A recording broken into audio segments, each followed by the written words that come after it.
Is lesson April 21st, Descriptive Language. This unit focuses on Frida Kahlo and Diego Rivera. Today we are going to focus on Sonnet 130 by William Shakespeare and compare it to writing of Frida Kahlo that we focused on in the last lesson. Go ahead and type your name in your section here. Today we're going to read Sonnet 130 by William Shakespeare. Now, a sonnet is a form of poetry.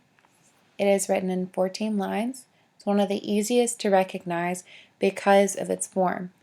So it always has 14 lines. It's written in iambic pentameter. We're not really going to get into downbeat, but it is the idea that there are syllables in the lines, and it has the same amount of syllables throughout the poem.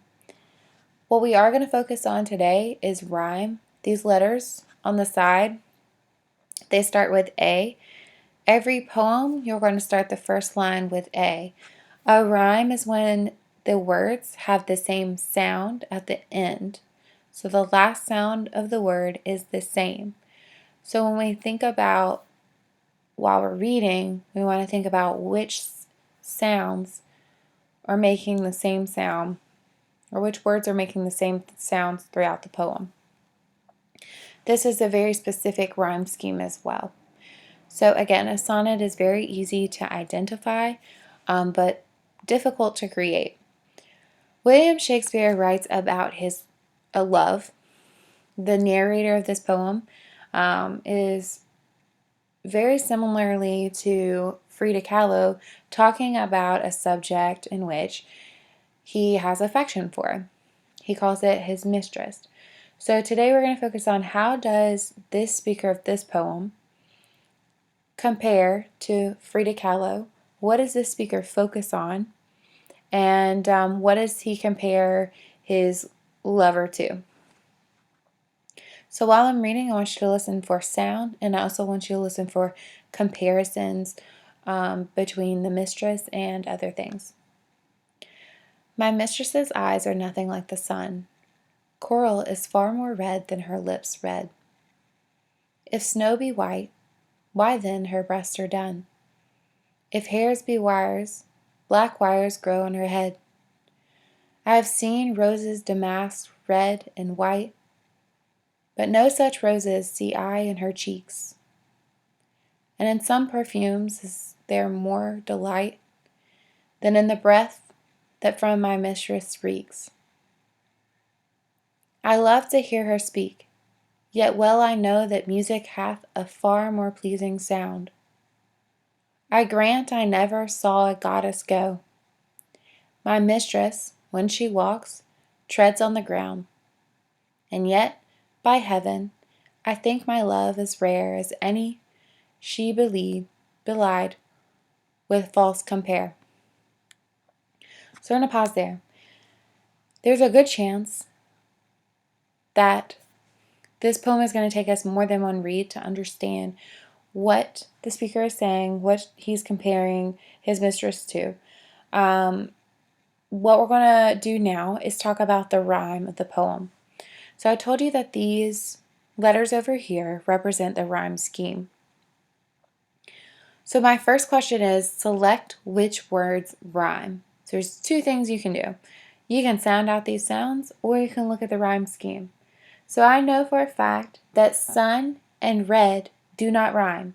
It's A and B. So that's why I started off with A, and then as soon as it doesn't rhyme, I change that letter right away. So sun does not rhyme with red, so I change the letter.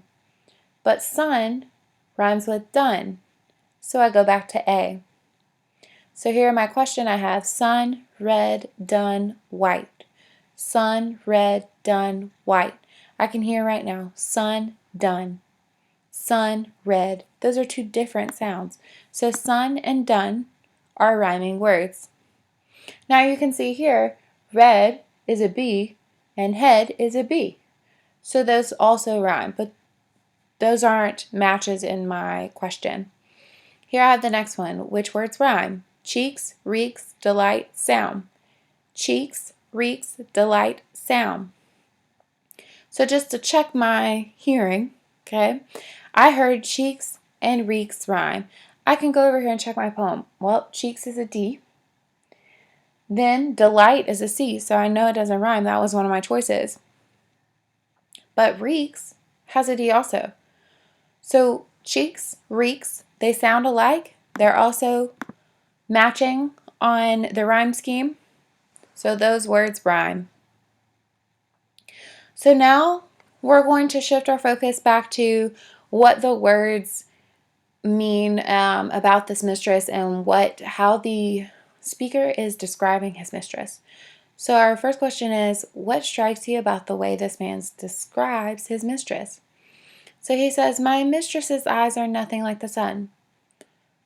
So they're nothing like the sun. So does that mean that they're not bright? He also says nothing, right? That's a negative. Coral is far more red than her lips red. So the color coral is a lot redder than her lips. So her lips are not red. So we already have her eyes don't look like the sun. Her lips aren't red. If snow be white, then why her breasts done? If hairs be wires, black wires grow on her head. So she has black hair, and he talks about them as wires. He says, I seen roses damask red and white, but no such roses see I in her cheeks. So again, in the first line, the second line, and then this line here, he's saying, this is not what she looks like. Her cheeks are not rosy, her lips are not red, her eyes are not bright like the sun. And then he keeps going. And in some perfumes, there is more delight. So perfumes, a good smell, there's more delight. They smell better than her breath that comes out of her mouth, and it reeks, right? So she kind of has bad breath. I love to hear her speak, yet well I know that music hath a far more pleasing sound.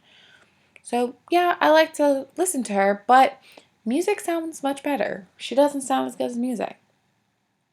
Okay, so we're going to pause there. What do you think about these comparisons? Do you think that he's like saying, oh, she's so beautiful, I'm in love with her? Or is he kind of saying, well, these are all the things that she's not?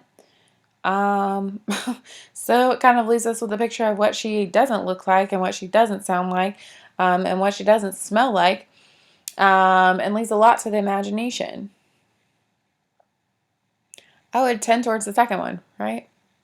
What does the man compare his mistress's eyes to? Her lips. So we can go back to that very first line and we see the comparison to the eyes are like the sun. And we see the second one, coral. Coral is not only a color, but it's also like a living plant in the ocean.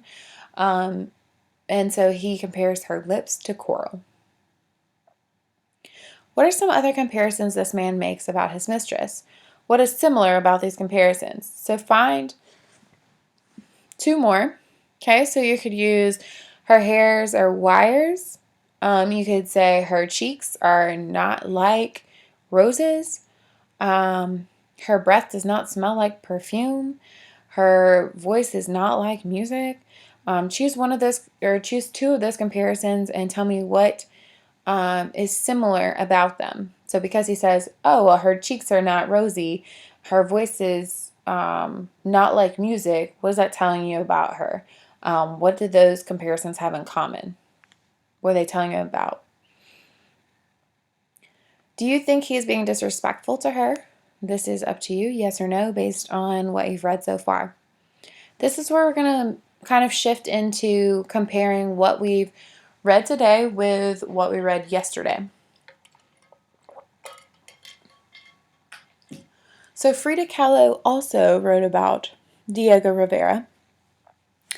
Or she wrote about Diego Rivera, her love. Okay? So we have two writers, William Shakespeare and Frida Kahlo. And they both write about someone that they admire, supposedly. How does her description, so remember she talks about Diego has the bulging eyes like a frog. He has very narrow shoulders like a child. He sleeps like a baby. His face looks like a baby.